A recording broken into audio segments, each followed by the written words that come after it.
कैसे हैं आप सब। आई होप आप लोग सब ठीक है। मैं हूं इस वक्त चेन्नई सेंट्रल के सामने और आज हमारी जर्नी है तमिलनाडु एक्सप्रेस में, जो कि एक लेजेंडरी ट्रेन है और आते 2 साल में उसको 50 साल भी शायद कंप्लीट हो जाएंगे। तो देखते हैं कैसा रहता है इसमें सफ़र। मेरा काफ़ी टाइम से इसमें मन था जर्नी करने का, क्योंकि ये अगर मुझसे पूछिए तो सबसे बेस्ट ट्रेन है चेन्नई से नई दिल्ली जाने के लिए, और मैं इसकी वजह भी आपको आगे चल के बताऊँगा। और साथ ही साथ रिक्वेस्ट भी आ गई थी कि भाई आप इस ट्रेन में जर्नी करिए, तो हमने सोचा अब तो करना ही है। ट्राई किया, काफ़ी टाइम तक ट्राई करते रहा, क्योंकि इस ट्रेन की डिमांड बहुत ज़्यादा है तो टिकट मिलना इतना आसान नहीं रहता। फाइनली मुझे 2 AC में मिली है, तो मैं बोला चलिए 2 AC में ही जर्नी करते हैं। चलिए अंदर चलते हैं, जर्नी स्टार्ट करते हैं, क्योंकि थोड़ी देर में मेरे समझ से ट्रेन लगा देनी चाहिए, या फिर हो भी सकता है कि लग गई हो। फाइंड आउट करते हैं कैसा रहता है हमारा सफ़र एक लेजेंडरी ट्रेन में, Tamil Nadu Express from Chennai Central to New Delhi. तो यहीं से भी एंट्री किया था, और यहीं पे जो आप स्टेयर्स देख रहे हो ये ऊपर जाता है रिटायरिंग रूम की तरफ। तो मैंने एक कंप्लीट वीडियो बनाया है जिसमें मैंने रिटायरिंग रूम के बारे में बताया है, चेन्नई सेंट्रल और चेन्नई एग्मोर दोनों के बारे में। अगर आप देखना चाहें तो मैंने ऊपर आई बटन में भी डाल दिया है, और आप नीचे डिस्क्रिप्शन में भी उसका लिंक फाइंड आउट कर सकते हैं, और चैनल पर भी देख सकते हैं। कंप्लीट इन्फॉर्मेशन मिल जाएगी, फेयर और कैसा उसका एक्सपीरियंस रहा है, और दोनों में से कौन सा आपको चूज़ करना चाहिए। और मेरे हिसाब से काफ़ी अच्छा ऑप्शन है अगर आपको अर्ली मॉर्निंग ट्रेन पकड़ना हो या कभी भी ट्रेन पकड़ना हो। पीछे ही ऊपर आपका रूम रहेगा और आप नीचे आके ट्रेन पकड़ सकते हैं। हमारी ट्रेन लगाई जाएगी 4 नंबर प्लेटफॉर्म पे। चलिए देखते हैं कब वो शंट होती है, फिर उसमें बोर्ड करते हैं।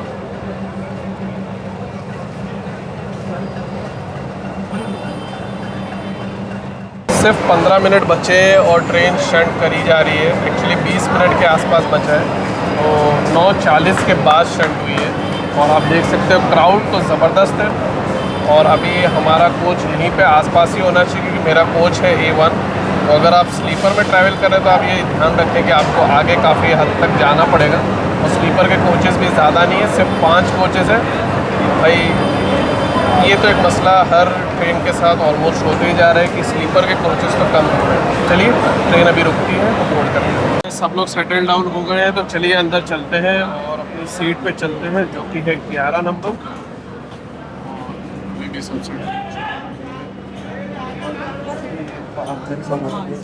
के पास गली है, और ये है अपनी सीट 11 नंबर। तो अभी मैंने अपना बैग रख दिया है, सेटल डाउन हो गया हूँ। इस ट्रेन में पैंट्री कार है, लेकिन आप ये मत सोचिएगा कि रात का खाना मिलेगा। हो सकता है मिले, हो सकता है ना भी मिले, तो इस बात का रिस्क मत लीजिएगा। अगर मिलेगा भी तो काफ़ी लेट हो जाएगा, क्योंकि ऐसे भी डिपार्चर 10 बजे होता है। तो इसलिए खाना अपने साथ लाएँ, खा के आएँ, दोनों में से जो भी ऑप्शन चाहिए। नेक्स्ट डे अगर कुछ भी आपको मंगाना है तो पैंट्री कार से ज़रूर मंगाइएगा, वो ऑर्डर भी ले लेंगे। ऑनलाइन भी मैं आपको शेयर करते रहूँगा स्टॉप्स के हिसाब से, कब और कहाँ आप खाना मंगा सकते हैं। फ़िलहाल देखते हैं अपना डिपार्चर। इसी पता नहीं क्यों बंद कर दिया है, जो भी होगा शायद मे बी लोकोमोटिव कुछ चेक कर रहे हो। तो देखते हैं कब होता है हमारा डिपार्चर। 5 मिनट भी नहीं बचा है, और मुझे उम्मीद तो नहीं है कि टाइम पे होगा, लेकिन फिर भी फाइंड आउट करते हैं हमारा डिपार्चर कितने बजे होता है चेन्नई सेंट्रल से। 10:07 पे हमारी ट्रेन फाइनली चल चुकी है चेन्नई सेंट्रल से। वैसे अभी तो फ़िलहाल बहुत धीरे धीरे चल रही है।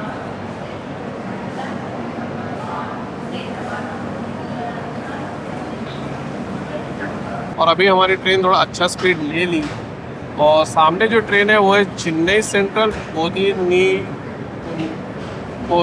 नया कन्नूर। डिफ़िकल्ट नाम है, आई होप मैंने सही प्रोनाउंस किया भाई। मैं मजाक नहीं उड़ाना चाह रहा, मेरे को किसी भी नाम का मजाक उड़ाने का कभी पसंद ही नहीं। तो जो भी है ये सामने है। और ये पहले actually Madurai AC superfast express थी। अब इसमें स्लीपर क्लास के भी कोचेज़ लग गए हैं, तो पता नहीं कैसे AC एक्सप्रेस है। मुझे तो लग रहा है ये खाली सुपरफास्ट एक्सप्रेस रह गई है। जो भी है, ये तो अभी काफ़ी टाइम बाद डिपार्ट करी है। अब हमारी ट्रेन तो डिपार्ट कर ली। पहला स्टॉप है डायरेक्ट विजयवाड़ा, जो कि आएगा 3:55 पे सुबह। उस वक्त तो जागते रहे तो ज़रूर दिखाएंगे। फिलहाल तो आ रही है बहुत नींद।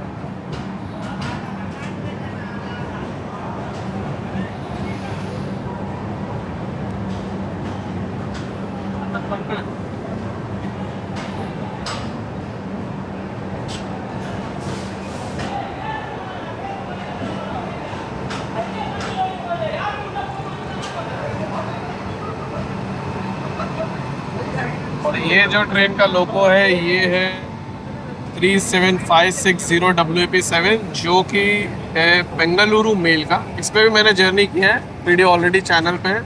और ये जो दूसरी ट्रेन है ये तो यार नाम नहीं समझ में आ रहा, लेकिन लोकोमोटिव है 39149 WP7।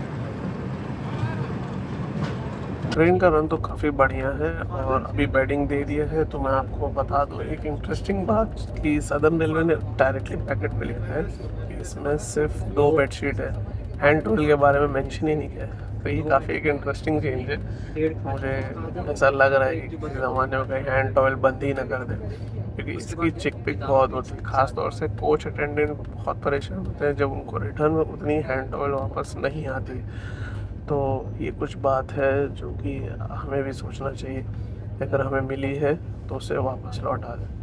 खैर अभी मैं अपनी बेडिंग तैयार करते हैं, यानी कि बेडिंग लगाता हूँ, बेडशीट लगाता हूँ, फिर थोड़ा आराम करेंगे। फिर देखते हैं सुबह कब कहाँ आँख खुलती है और फिर जर्नी एक्सप्लोर करेंगे मॉर्निंग में। कल का दिन बहुत इम्पोर्टेंट है, बहुत मज़ा आएगा। चलिए जर्नी आगे एक्सप्लोर करते हैं डे 2 से।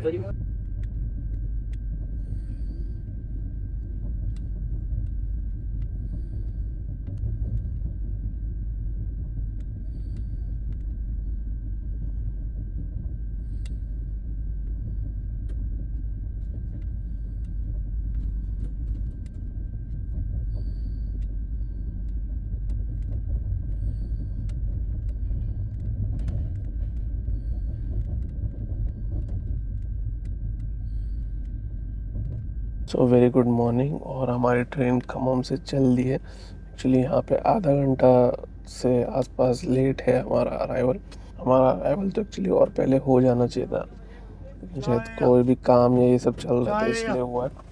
जो भी इसके बाद अगला स्टॉप डायरेक्ट है वारंगल, जो कि काफ़ी इम्पोर्टेंट है। स्लीप कंफर्टेबल थी, स्लीप का कोई प्रॉब्लम नहीं था, मतलब कूलिंग भी ठीक है। मे भी शायद ऊपर वाली सीट को थोड़ा सा ज़्यादा लग रहा हो, तो मैं नहीं कह सकता। अदरवाइज साइड लोअर पे तो ठीक थी, बढ़िया थी, कोई दिक्कत नहीं। चलिए थोड़ा फ्रेशन अप हो जाता हूँ, क्योंकि अभी तक फ्रेशन अप भी नहीं हुआ हूँ। और आंध्र प्रदेश एक्सप्रेस का जो ओवरटेक था हमें बोला चलो वो कैप्चर कर लेते हैं और फिर देखते हैं आगे हम कहाँ पे हैं। तो पता चला कि हम जस्ट खम्मम के पिछले ही स्टेशन पे आंध्र प्रदेश एक्सप्रेस को ओवरटेक किया।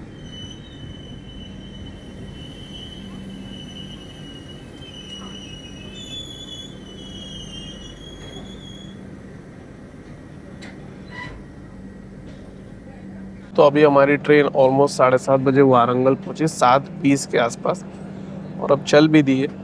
ये बहुत इम्पोर्टेंट शहर है, यहाँ से आप काजीपेट भी जा सकते हो, क्योंकि अगर आप कोई भी ट्रेन जैसे चेन्नई से तमिलनाडु एक्सप्रेस पकड़ रहे हो तो ये काजीपेट एग्जैक्टली स्टेशन टच नहीं करेगी, लेकिन आप यहाँ से बस से या कोई भी और मोड ऑफ ट्रांसपोर्ट से जा सकते हो। और अभी मैं आपको काजीपेट का बाईपास भी दिखाऊंगा, क्योंकि हमारी ट्रेन काजीपेट को पास तो करेगी, लेकिन वो काजीपेट टाउन पास करती है और मेन काजीपेट जंक्शन नहीं जाती। काजीपेट जंक्शन वो ट्रेन जाती है जिनको सिकंदराबाद तक की तरफ जाना पड़ता है। चलिए देखते हैं आगे का सफ़र। अब आ गया हूँ बाहर और अब इंजॉय करते हैं यहाँ से हमारा डे 2।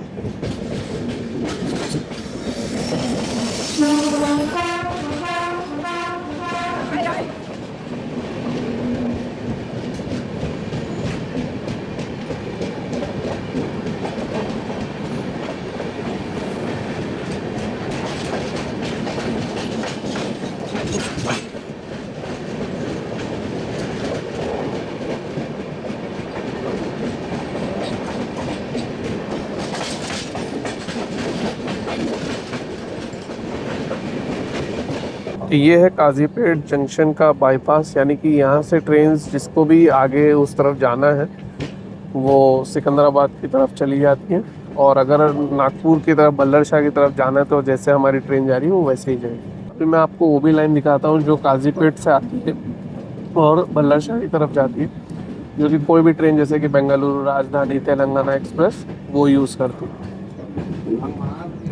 इस तरफ आप देख सकते हो 3 ट्रेन्स खड़ी हैं, तो तीनों एक्चुअली फ्रेट या कार्गो टाइप है। ऑलमोस्ट सभी लाइन ऑक्यूपाइड है, तो इसीलिए काफ़ी टाइम यहाँ पे कंजेशन हो जाता है और ट्रेन्स काजीपेट के आउटर पे, यानी काजीपेट टाउन के आउटर पे खड़ी रहती है। हम भी इस वक्त लूप लाइन से ही क्रॉस कर रहे हैं और एक्चुअली काजीपेट टाउन स्टेशन का जो प्लेटफॉर्म है वो तो नहीं दिखा पाऊंगा, वो एक्चुअली पड़ता है सामने की तरफ, जो कि तीनों फ्रेट के एकदम उस पार होगा। जो आप रेलवे लाइन देख रहे हो जो सामने से आ रही है, वो रेलवे लाइन है एक्चुअली जो तेलंगाना एक्सप्रेस, बेंगलुरु राजधानी या कोई भी ट्रेन जिसको नागपुर से सिकंदराबाद जाना है वो यूज़ कर। आप अगर मेरा तेलंगाना एक्सप्रेस का वीडियो देखेंगे तो यहीं पे वो कर्व भी लिए ट्रेन ने, और यहाँ पे दोनों ही तरफ काफ़ी बड़ा कर्व आ जाता है, जैसे कि आप देख रहे हो इधर पे भी कर्व है। और अगर यहाँ से ट्रेन इस तरफ जाएगी तो ये कर्व तो बहुत ही बड़ा हो जाता है। आप देख सकते हो ऐसे ही ट्रैक से दिख रहा होगा, ये पूरा ऑलमोस्ट कोच का कॉम्पोजिशन दिख रहा है। बीच में वो स्लीपर क्लास के कोचेस के बीच में जो एसी का कोच दिख रहा है वो एक्चुअली पेंट्री कार है। स्लीपर के जो कोचेस के पास ही M3, M2, M1 है, फिर 3 AC कोचेस हैं, और आपको शायद कोच के बोर्ड्स भी अब दिख ही रहे होंगे। और अपनी ट्रेन पूरी ये कर्व ले रही है, तो ये बहुत ही ज़बरदस्त और खूबसूरत कर्व लगता है। और अभी मैं आपको झील दिखाता हूँ, और ये आप जो काजीपेट के पास एक झील है, बहुत ही बड़ी है। मैंने इसमें कभी ऐसा नहीं है कि पानी ना देखा हो, तो पानी हमेशा रहता है। अब वो पानी कहाँ से आता है, अगर आप काजीपेट टाउन से हो तो ज़रूर बताइएगा, या काजीपेट शहर से भी हो तो भी ज़रूर बताइएगा। मैग्निफिसेंट आप देख सकते हो।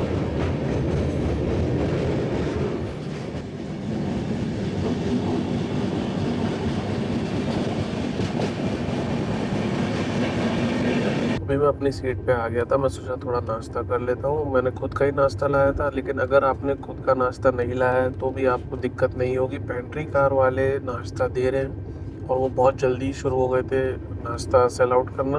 ब्रेड ऑमलेट, कटलेट, उपमा, पोहा, इडली वड़ा, तो ये सारे ऑप्शंस कुछ मैंने सुने। तो ये अगर आपको चाहिए तो आपको मिल जाएगा। 50-60 रुपीज़ का रेंज है। और देखिए अभी भी आवाज़ आ रही है ब्रेड ऑमलेट, कटलेट, तो आपको अगर नाश्ता चाहिए कोई दिक्कत नहीं होगी। ऑनलाइन कभी कोई आपको परेशानी नहीं उठानी पड़ेगी, और कोई एक्स्ट्रा प्राइसिंग ज़्यादा ऐसा कुछ मुझे लग भी नहीं रहा। तो चलिए मैं अपना नाश्ता कंप्लीट करता हूँ, फिर कुछ बाहर सीन्स एक्सप्लोर करते हैं, क्योंकि बहुत ही इंटरेस्टिंग गोदावरी नदी का ब्रिज भी देखने को मिलेगा। कोशिश करूँगा चेन्नई राजधानी एक्सप्रेस की क्रॉसिंग कैप्चर करने की, और भी बहुत कुछ स्किप्स देखेंगे, क्रॉसिंग देखेंगे। फिर पहुँचेंगे हम बल्लर शाह। वारंगल से बल्लर शाह का रन 250 किलोमीटर का नॉन स्टॉप है, तो देखते हैं वो भी कैसा रहता है, और क्या हमारी ट्रेन टाइम पे पहुँचती है, लेट पहुँचती है, बिफोर टाइम पहुँचती है। फिलहाल फिनिश करता हूँ अपना नाश्ता, मिलते हैं अब सीधा बाहर।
तो अभी आया हूँ अपनी सीट पे, बाहर काफ़ी गर्म हो रहा है, तो मैंने सोचा यार थोड़ा पानी पी लेते हैं। और अभी कोई ऐसे क्रॉसिंग भी नहीं मिलने वाली है बल्लर शाह तक। चेन्नई राजधानी के पीछे कोई ऐसे ट्रेन तो मुझे नहीं नज़र आ रही। और अभी कुछ और स्किप्स भी आपको दिखाऊंगा, जैसे कि सिरपुर कागज़ नगर का, जो कि बहुत ही इम्पोर्टेंट स्टेशन है। और फिर हम पहुँचेंगे बल्लर शाह।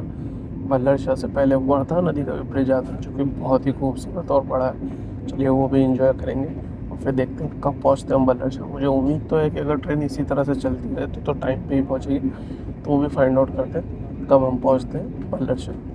तो ये हमारी ट्रेन सिरपुर कागज़ नगर स्किप कर रही है। काफ़ी इम्पोर्टेंट स्टेशन है और काफ़ी इम्पोर्टेंट शहर है तेलंगाना का, और ये जगह ऑलमोस्ट ऐसा रहता है कि हैदराबाद और नागपुर का इक्वी डिस्टेंट हो जाता है, यानी कि अगर आप यहाँ से हैदराबाद की दूरी देखेंगे तो 250 से थोड़ा सा ऊपर है, और नागपुर जो है वो आई थिंक 300 से थोड़ा अंदर की तरफ है।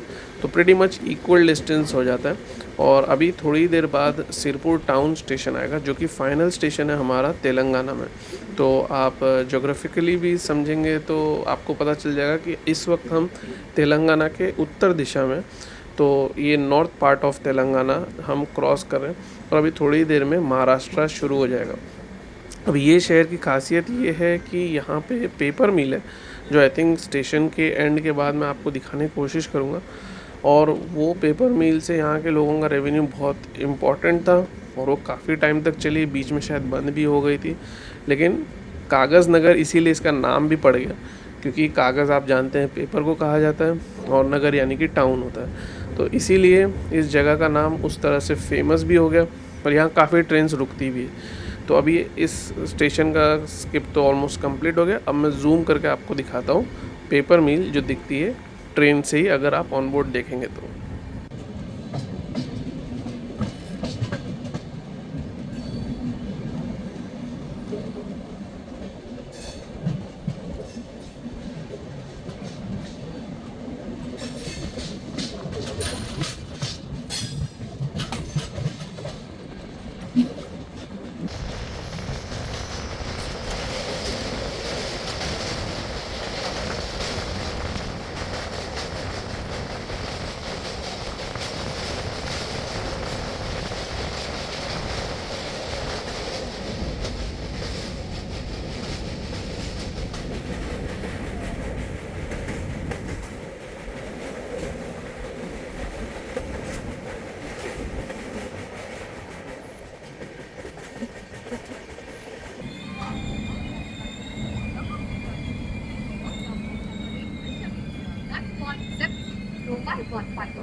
तो अपनी ट्रेन लरशा पहुंची है ऑलमोस्ट 20 मिनट लेट। यहाँ पे 5 मिनट का स्टॉप है, और यहाँ सब ट्रेन रुकती है, क्योंकि यहाँ पे स्टाफ भी चेंज होता है। और हमारी ट्रेन में तो मैंने देखा कि टीटी भी चेंज हो गए। तो जो टीटी पहले थे वो यहाँ पे चेंज हो गए, कभी कभार वो नागपुर पे चेंज हो, तो मुझे लगता है ये भी शायद नागपुर पे चेंज ही हो जाएंगे। तो इसलिए यहाँ पे राजधानी एक्सप्रेस हो, डोरंटो हो, तमिलनाडु एक्सप्रेस, तो कोई भी ट्रेन हो वो रुकती है। लोको पायलट भी चेंज होते हैं, गार्ड भी चेंज होते हैं। चलिए अब यहाँ से तो डायरेक्ट रन है नागपुर का। तेलंगाना एक्सप्रेस का तो मैं ज़्यादा कुछ कैप्चर नहीं कर पाया क्रॉसिंग, क्योंकि वो स्टेशन पे अराइव कर रही थी और बीच में फ्रेट थी, जैसा कि आप देख सकते हो। तो बस सिर्फ फ्रंट फेसिंग लोगो देखा, और तो कुछ दिखा नहीं। तो तेलंगाना एक्सप्रेस में मैंने जर्नी किया है, वो भी आप देख सकते हो, और वो भी एक इंटरेस्टिंग ट्रेन है। थोड़ा डिले हो गया था उसमें बाद में, लेकिन मज़ेदार ट्रेन है। वो बहुत ज़बरदस्त है, इसीलिए छाँव में बैठा हूँ। अभी थोड़ी देर में अंदर चलते हैं। राजधानी एक्सप्रेस जो बेंगलुरु जाती है उससे भी हमारी क्रॉसिंग होनी चाहिए, तो वो भी मैं फाइंड आउट करता हूँ कब और कहाँ होती है, और आपके साथ वो भी शेयर करता हूँ।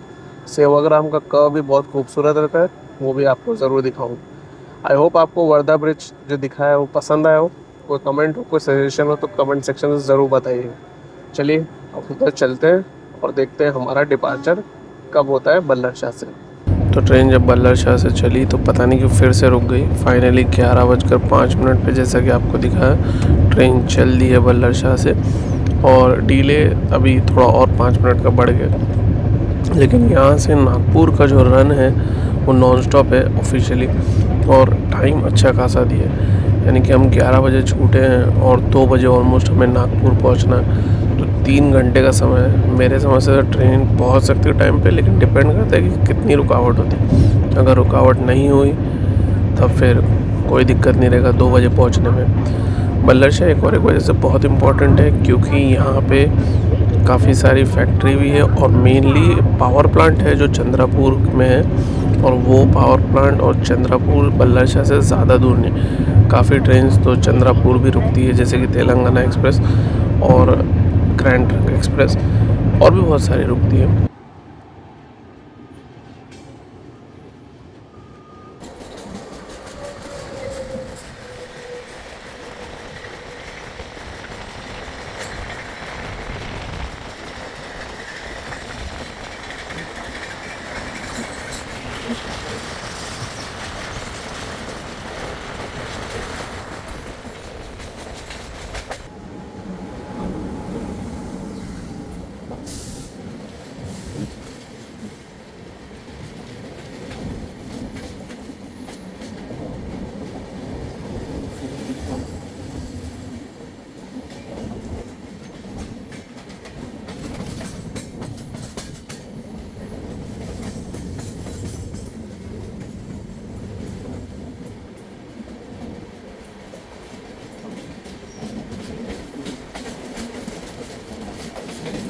तो ये है ब्यूटीफुल और एकदम मैसिव सा सेवाग्राम का कर्व, और सामने जो आप ट्रेन देख रहे हो जो आ रही है, जो खुद भी कर्व ले रही है और ऑपोजिट डायरेक्शन में जा रही है, ये है अंडमान एक्सप्रेस, जो कि चेन्नई की तरफ हेड कर रही है। चेन्नई तो सुबह पहुंचेगी। फ़िलहाल वैसे वो 3 घंटे के आसपास लेट है, दोपहर के 1 बज रहे हैं, गर्मी सॉलिड है। चलिए, अभी सेवाग्राम से नागपुर के बीच में हमें तमिलनाडु एक्सप्रेस भी मिलनी चाहिए। अब देखते हैं उसकी क्रॉसिंग कैसी रहती है और कितनी फास्ट रहती है। गर्मी के तो भाई कंपटीशन ही अलग लेवल पे, क्योंकि सेंट्रल पार्ट ऑफ महाराष्ट्र हो, मध्य प्रदेश हो, एकदम ज़बरदस्त है, और 1 बजे नेक्स्ट लेवल है।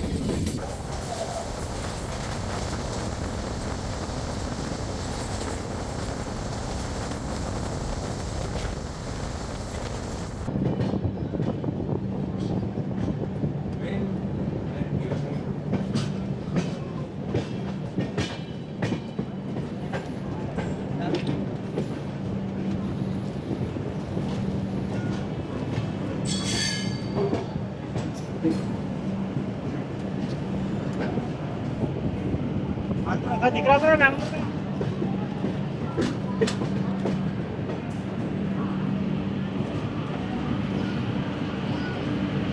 तो हमारी ट्रेन नागपुर पहुंची है प्रीटी मच ऑन टाइम, ज़्यादा डिले नहीं है, और यहाँ पे 5 मिनट का स्टॉप है। मैं थोड़ा सा देखता हूँ कुछ खाने का मिलता है कि नहीं।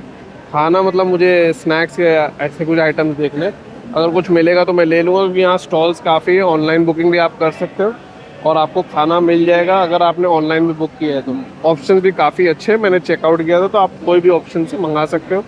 तो चलिए, अभी मैं कुछ ढूंढ लेता हूँ और फिर बात करते हैं हम डिपार्चर के टाइम। तो ऑलमोस्ट 2:10 पे अपनी ट्रेन चल दी है नागपुर से, और आप इसका डिपार्चर देखिए, और साथ ही साथ मैं कुछ इन्फॉर्मेशन स्क्रीन पे नागपुर शहर के बारे में शेयर कर रहा हूँ, वो भी आप चेकआउट कर लीजिए। लेकिन सबसे पहले आपको फेयर का डिटेल बता देता हूँ। जो फेयर की डिटेल्स है, यानी कि हर क्लास का कितना फेयर है चेन्नई से दिल्ली तक का, वो आप देख लीजिए।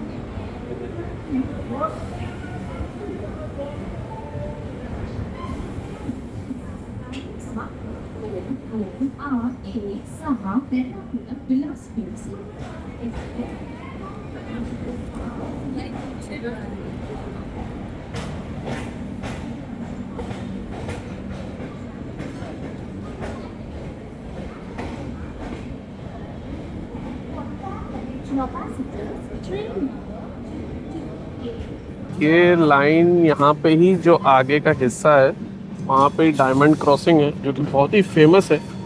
और अगर आप नागपुर से गोंडिया की तरफ, यानी कि रायपुर गोंडिया की तरफ अगर जाएंगे, या कोलकाता की कोई भी ट्रेन से अगर आप जाएंगे, तो आपको वो डायमंड क्रॉसिंग और नज़दीक से देखने को मिलेगी। हम तो इस वक्त थोड़ा दूर हो रहे हैं, क्योंकि हम अब मुड़ जाएंगे इटारसी की तरफ।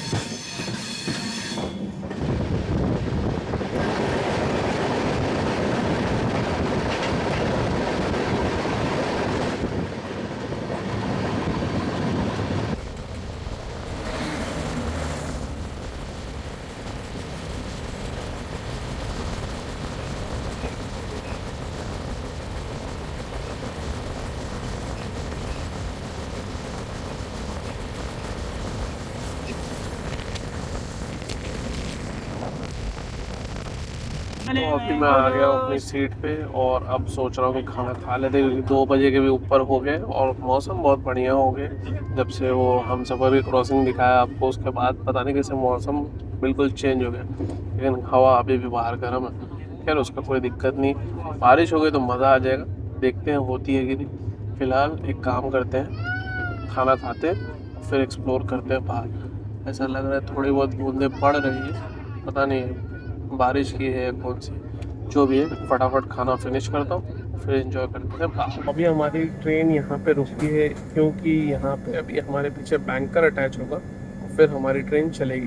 क्लाइमेट बहुत बढ़िया हो गया, धूप ज़रूर है लेकिन इतनी गर्म हवा नहीं है। उल्टा मैं तो ये कहूँगा जब ट्रेन चल रही तो मालूम ही नहीं पड़ा कि गर्म हवा है भी। तो चलिए आगे कैसा रहता है वो भी फाइंड आउट करते हैं, क्योंकि अगर वहाँ पे बारिश नहीं हुई तो घाट सेक्शन हो के भी प्रॉब्लम होगा।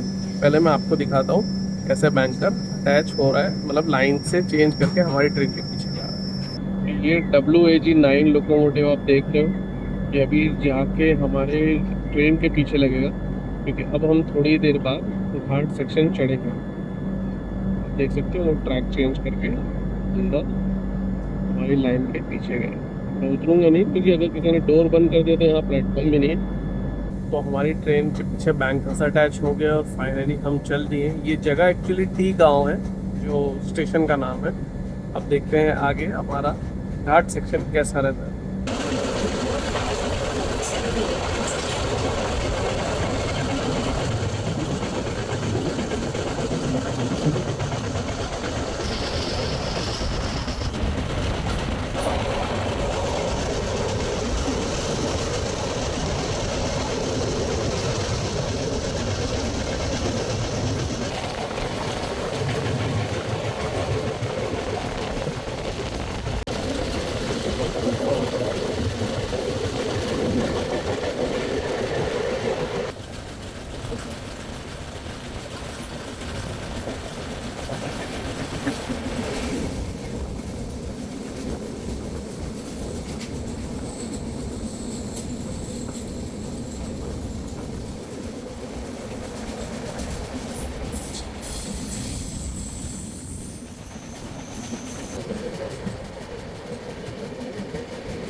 तो अभी मैं पानी पीने आया था तो मैंने सोचा कि आपसे थोड़ी बात कर लेते हैं, क्योंकि अभी और भी हम बहुत सारे खूबसूरत नज़ारे देखेंगे। क्योंकि अभी आमला और बैतूल के स्किप के बाद हम देखेंगे एक घाट सेक्शन जो कि गोरा डोंगरी और बैतूल के बीच में पड़ता है, वो भी काफ़ी खूबसूरत है। ग्रैंड ट्रंक एक्सप्रेस में मैंने जर्नी किया था तो वो सुबह पड़ा था, वो भी बहुत ही खूबसूरत था, लेकिन वो डाउन लाइन में था, यानी कि नई दिल्ली से चेन्नई की तरफ था। वो भी वीडियो आप बाद में ज़रूर चेकआउट करिएगा। फ़िलहाल एंजॉय करते हैं चल के बाहर, भले गर्म है तो भी क्या हुआ, मज़ा बहुत आ रहा है। आई होप आपको भी पसंद आ रहा है। चलिए देखते हैं आमला का स्किप सबसे पहले।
तो आई होप आपको जो भी अभी तक सीन्स दिखाया पसंद आया हो। इस वक्त हम इटारसी जंक्शन के आउटर पे खड़े हैं बिफोर टाइम।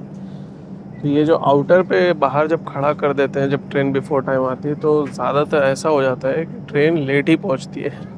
वो मैं ये नहीं कह रहा कि बहुत ज़्यादा लेट पहुंचती है, लेकिन कभी कभार इसको मैनेज करने में 2-5 मिनट ऊपर भी हो जाते हैं। फिर भी देखते हैं कब हम पहुंचते हैं इटारसी जंक्शन पे। इटारसी बहुत ही इंपॉर्टेंट जंक्शन है, जैसे कि हमारी एक रेलवे लाइन आ रही है और एक रेलवे लाइन जबलपुर को जाती है, एक रेलवे लाइन भुसावल की तरफ जाती है और एक भोपाल की तरफ बढ़ती है।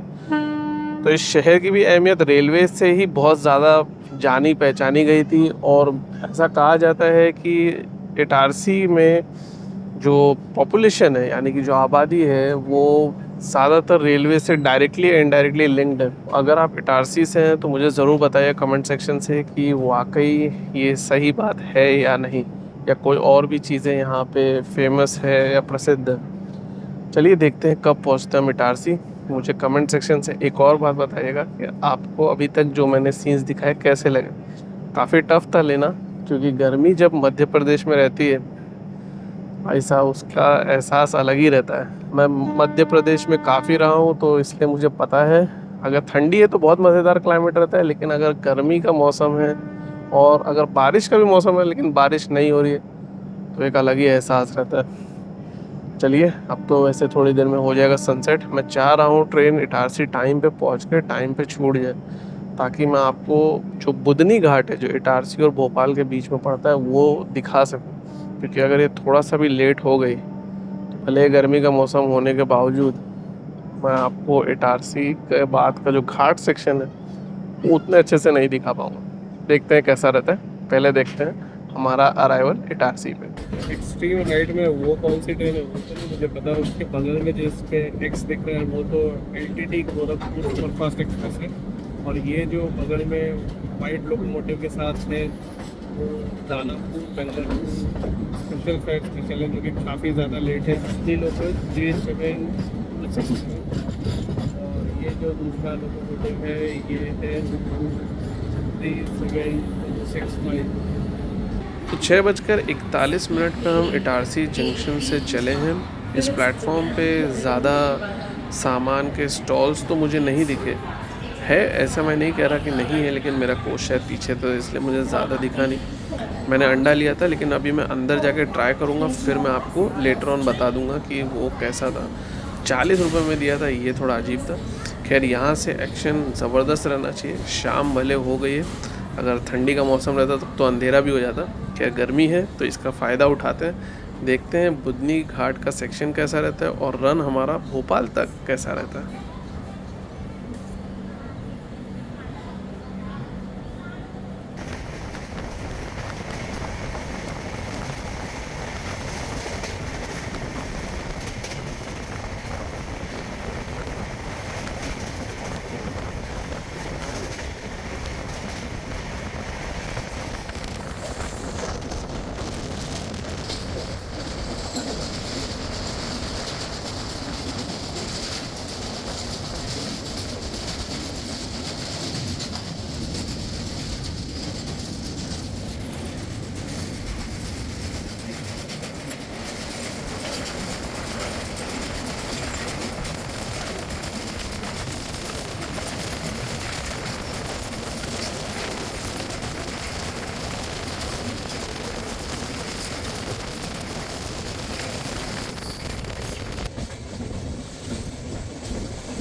तो हम पहुँचे हैं भोपाल बिफोर टाइम, और भोपाल के बारे में तो बाद में बात करूँगा। पूरा सीरीज़ ऑफ इवेंट इटारसी से यहाँ तक ज़बरदस्त था। मतलब मेरे लाइफ टाइम का सबसे पहला और यूनिक एक्सपीरियंस था।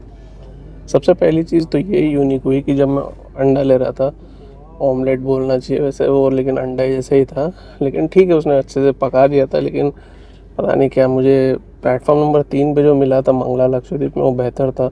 प्लेटफॉर्म नंबर 1 पे अगर आपकी ट्रेन आ रही है तो अवॉइड ही करें, कोई लाइक का नहीं। ऊपर से 40 का क्यों दे रहे थे सबके सब मालूम नहीं, ज़्यादा काउंटर्स भी नहीं थे। तो चलो ये अंडे का तो रिव्यू हो गया। बेस्ट अवॉइड करना अगर 1 नंबर पे जा रही, 3 नंबर पे, 3 या 2 पे जा रही है तब आप ले लेना। वहाँ पे मैंने ट्राई किया था, 30 रुपये में मिल जाता है। तो डिपार्चर हुआ, डिपार्चर तो थोड़ा डीले के साथ हुआ। तो जब मैं यही सब ऑमलेट लिया खाया तो फिर डिपार्चर देखने लगे। अब डिपार्चर देखे, अब हम सोचे कि कहते ट्रेन अपनी सबसे आगे ही है और आगे जो जबलपुर वेरावल एक्सप्रेस है उसको ओवरटेक कहीं ना कहीं शायद करेगी, नहीं भी की क्योंकि उसका पहले अराइवल का टाइम है, तो भी पीछे पीछे चलेगी।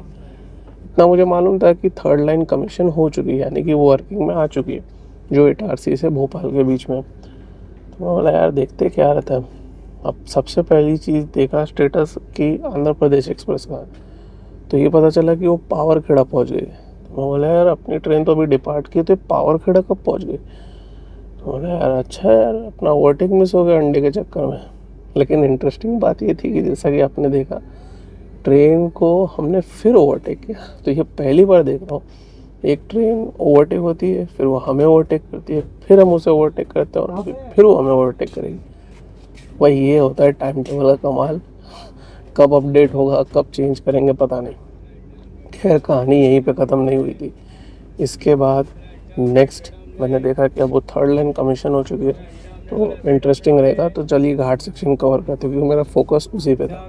तो नर्मदा नदी का पुल जो कि आपने देखा मुझे बहुत पसंद है, वो भी मैंने कैप्चर किया। और फिर उसके बाद मैंने घाट सेक्शन कैप्चर करना शुरू किया। जब मैंने घाट सेक्शन कैप्चर करना शुरू किया तो मुझे कुछ अलग लग रहा है, क्योंकि पहले भी मैंने घाट सेक्शन कैप्चर किया था। बहुत ही अलग सा फीलिंग आ रहा था कि ये लाइन ऐसे तो नहीं थी। तो मैंने बोला यार हो सकता है मेरे को शायद सनसेट हो रहा है तो इसलिए ऐसा लग रहा। लेकिन बाद में मैंने देखा और आपने भी देखा कि वो कर्व बहुत मैसिव हो चुका है। साथ ही साथ हमारी ट्रेन जब पूरा कर्व ले ली तो एक और एक ट्रेन दिखी। तो बोला यार ये एक और एक ट्रेन कहाँ से पीछे से इतनी जल्दी आ जाएगी, और हमारी ट्रेन कोई गुड्स ट्रेन तो है नहीं कि इतना लंबे कर्व पे वो पूरी दिखती रहेगी। बोला ये तो बड़ा इंटरेस्टिंग है, और तीसरी लाइन भी चल रही है और उसके ऊपर अपने साथ कोई और भी ट्रेन थी। तो यानी कि मुझे डाउट गिर गया कि हमने जबलपुर वेरावल एक्सप्रेस को ओवरटेक कर लिया, जो कि मुझसे मिस हो गया। चलो एक ओवरटेक मिस हो गया, कोई नहीं। फिर उसके बाद मैंने सोचा कि अब आगे कैप्चर करते हैं जो भी है। तो हम कैप्चर कर रहे थे, तभी लोकोमोटिव की आवाज़ आई तो हमने देखा कि जबलपुर वेरावल एक्सप्रेस हमको ओवरटेक कर रही है। बोला ये तो गजब ही है, ओवरटेक री ओवरटेक ओवरटेक री ओवरटेक। बोला ये तो लाइफ टाइम का एकदम बेस्ट एक्सपीरियंस में से हो रहा है। एकदम थका हुआ था क्योंकि सुबह 5:30 से उठा हूँ, और फिर भी एकदम ज़बरदस्त तरीके से ये ओवरटेक री ओवरटेक चलता रहा। खैर अभी भी शायद कोई ट्रेन आने वाली, कौन आने वाली पता नहीं। हाँ तो बैक टू दिस थिंग कि क्या री ओवरटेक हुआ। बोला हमारी ट्रेन इस ट्रेन को री ओवरटेक तो करेगी। बहुत इंतज़ार किए, वॉशरूम चले गए, मिस हो गया। तो मुझे बहुत हंसी आई कि यार चलो कोई नहीं, अंधेरे में मिस हुआ। दिन में रहता तो और भी ज़्यादा तकलीफ होती, या शायद थोड़ा कंट्रोल कर लेते। जो भी है, हमारी ट्रेन ने फैंटास्टिक रन किया, 130 पे परफॉर्म किया। बोला यार स्पीड भी अपग्रेड हो गई इस सेक्शन की। तो बोला यार बहुत बढ़िया हो गया अब तो, और अब सीरियसली टाइम टेबल को रिवाइज करने की सख्त ज़रूरत है। प्रति मच पूरे इस रूट की सब लाइंस का, वो कब इंडियन रेलवेज करती पता नहीं। इंफ्रास्ट्रक्चर इम्प्रूव होता है लेकिन टाइम टेबल वही पुराना चलता है। फिर ट्रेन पहुंचती 20 मिनट बिफोर टाइम भोपाल पे, वही कभी किसी टाइम में चेंज हो जाए। चलिए देखते हैं डिपार्चर। अब यहाँ से 2 पानी की बोतल ले लिए, सामने ही स्टॉल है तो कोई दिक्कत नहीं है, स्नैक्स भी मिल रहे हैं। भोपाल बहुत ही इंपॉर्टेंट स्टेशन है तो यहाँ पे आप ऑनलाइन फूड भी मंगा सकते हो। खाना तो वही दोपहर वाला ही दिख रहा है, और वो अगर आपको चाहिए तो बिल मंगाइए।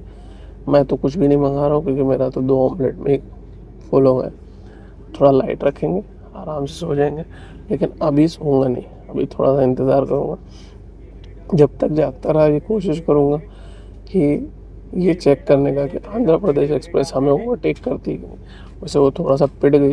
दिन बहुत लंबा था, बहुत ही मज़ेदार था, काफ़ी टायरिंग भी था। तो ऑल इन ऑल मैं ये कहूँगा जर्नी सीरियसली वर्थ इट थी। दिन में काफ़ी गर्म था तो इसलिए बाहर जब भी था तो वो तो एक तकलीफ ज़रूर थी, लेकिन जो सनसेट ना होने की वजह से या लेट होने की वजह से जो फ़ायदा हुआ ज़बरदस्त था। खैर चलिए अब देखते हैं डिपार्चर। बहुत सारी बातें हो गई, ऐसी जर्नी थी कि वर्थ इट था। नहीं, आप मुझे ज़रूर बताना आपको कैसा लगा। मुझे तो फैंटास्टिक एक्सपीरियंस लगा ना। आई थिंक किसी को भी ट्रेन पसंद होगी ना, सब पैरेलल रन और इसका जो रेस होती है थोड़ा सा और लंबी होती तो मज़ा आ जाता। नहीं पता नहीं क्यों हमारी ट्रेन स्लो होती तब पहले। चलिए अब देखते हैं डिपार्चर और फिर देखते हैं आगे क्या होता है। कल सुबह भी इंटरेस्टिंग रहेगा क्योंकि कल सुबह भी जल्दी अर्ली मॉर्निंग उठने की कोशिश करूँगा। हज़रत निज़ामुद्दीन भी दिखाना है और भोपाल शताब्दी भी दिखाना है। फुल ट्राई करूँगा ये सब दिखाने की। देखते हैं कैसे क्या क्या चीज़ें होती हैं। पहले चेक करते हैं डिपार्चर के बाद आंध्र प्रदेश एक्सप्रेस का स्टेटस क्या है। 8:23 पे हम भोपाल जंक्शन से चल दिए। तो भाई बिफ़ोर टाइम तो आए थे लेकिन ऑन टाइम नहीं छूटे। अब कुछ लोग मुझे इससे पहले कि चिल्लाएं कमेंट में कि भाई 2 मिनट 3 मिनट क्या होता है। मिनट होता है, लेट होता है, टाइम होता है।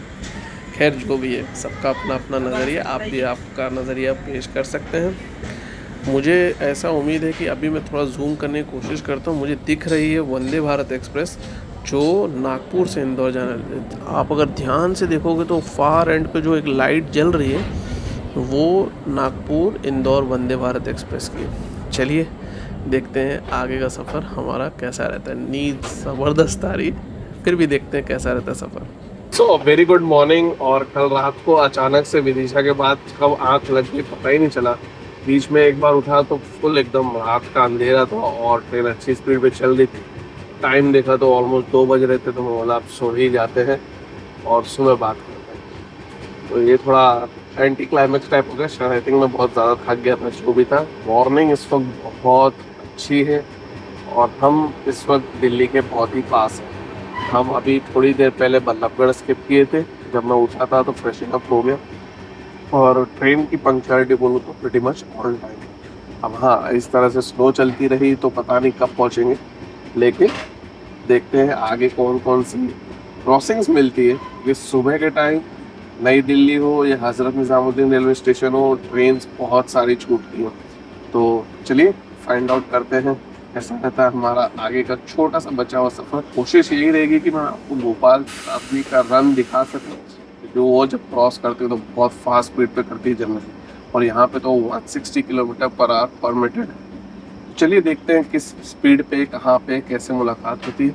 और हज़रत निज़ामुद्दीन पे भी तमिलनाडु एक्सप्रेस रुकती है, तो ये याद रखिएगा कि अगर आपको हज़रत निज़ामुद्दीन उतरना है तो आपको तमिलनाडु एक्सप्रेस मिल जाएगी।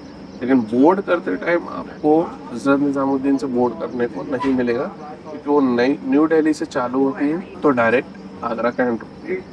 चलिए देखते हैं बचा हुआ सफ़र और जब ये थोड़ी स्पीड पकड़ेगी।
तो हम पहुँचे हैं Hazrat Nizamuddin almost 15 minute late, 15 minute के आसपास लेट है।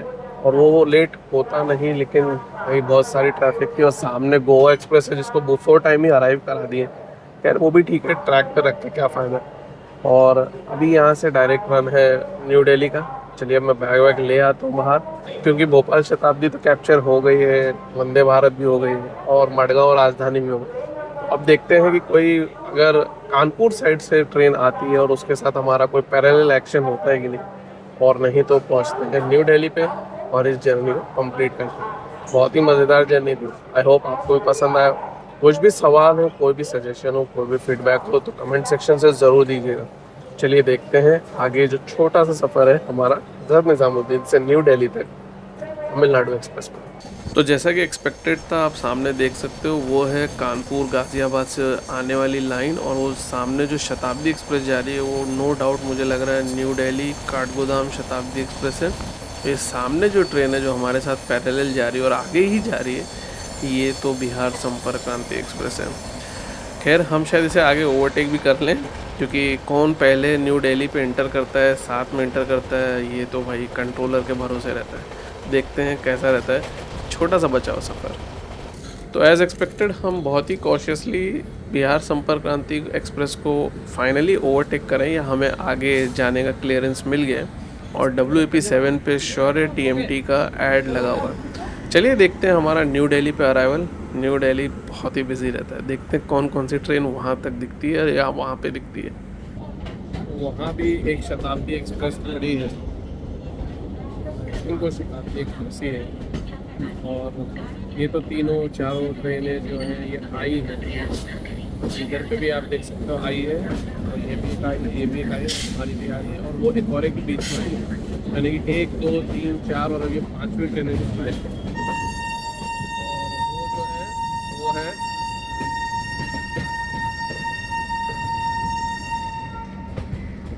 तो Dehradun new Delhi Shatabdi express, sorry new Delhi Dehradun Shatabdi express ready है प्लेटफॉर्म नंबर 16 पे। क्लियरेंस भी दे दिया, अब मेरे समझ से वो चलेगी। तो जर्नी यहाँ पे ही हमारी न्यू दिल्ली पे कंप्लीट हुई। थोड़ा सा डिले था, ज़्यादा नहीं था, हो सकता है कवर अप भी हो जाता और टाइम पे ही रहती, और टाइम पे तो थी, लेकिन अब जो भी है आपके सामने था। आई होप आपको वीडियो पसंद आया हो। सामने है न्यू दिल्ली अमृतसर शताब्दी एक्सप्रेस जो अभी 7:20 पे शायद छूटती है, और हमारा सफ़र तो यहाँ एंड हुआ, उसका सफ़र शुरू होगा। वीडियो पसंद आया हो तो लाइक ज़रूर दबाएं, कोई क्वेश्चन हो तो कमेंट सेक्शन ज़रूर पूछिएगा। अभी तक आपने देखा, बहुत बहुत धन्यवाद। अपना ख्याल रखिएगा, ट्रैवल करें हमेशा सेफली, और हाँ, मुस्कुराते रहिए। और एक बार फिर बहुत बहुत धन्यवाद, आप पूरा वीडियो देखा। Thanks a lot for watching.